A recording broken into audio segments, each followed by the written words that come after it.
వంద దేవుళ్ళు.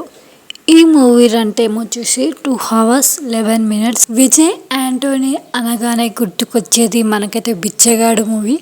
And Bichagadu movie తీసిన తర్వాత ఇంత గ్యాప్, ఎన్ని ఇయర్స్ గ్యాప్ తర్వాత మనకైతే వంద దేవుళ్ళు అనే మూవీ అయితేతో ముందుకైతే వచ్చారు. అండ్ ఈ మూవీ ఎలా ఉంటుందో తెలుసుకుందాం. ఇక స్టోరీలోకి వెళ్ళిపోతే, భర్త చనిపోవడంతో తన పిల్లలకు అన్నీ తానే వాళ్ళని ప్రయోజకుల్ని చేయాలని సంకల్పిస్తుంది వాసవి, అంటే శ్వాసిక. సొంత కుటుంబం నుంచి ఆసరా దక్కదు.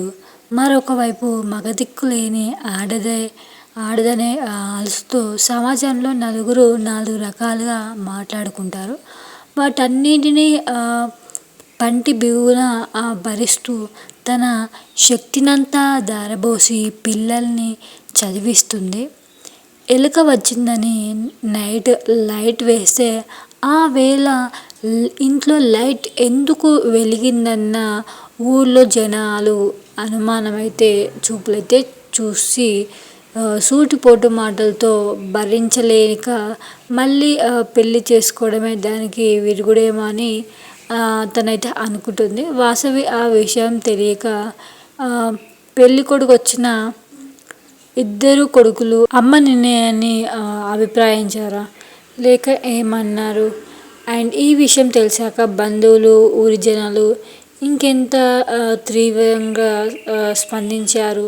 అండ్ వాసవి జీవితంలో ఏడుకొండలు అంటే విజయ్ యాంటోనీ ఎలా వచ్చారు అనేది మిగతా స్టోరీ అనమాట. ప్లస్ పాయింట్స్: స్టోరీ లైన్ బాగుంది, కొత్తగా అనిపించింది స్టోరీ లైన్ అయితే. అండ్ యాక్టింగ్ న్యాచురల్గా వచ్చింది.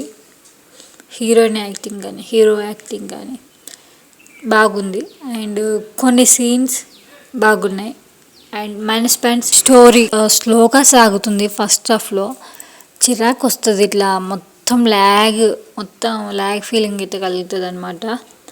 అండ్ చివరిగా ఈ మూవీ గురించి ఒక్క మాటలో చెప్పాలంటే ఇదొక అమ్మ కథ.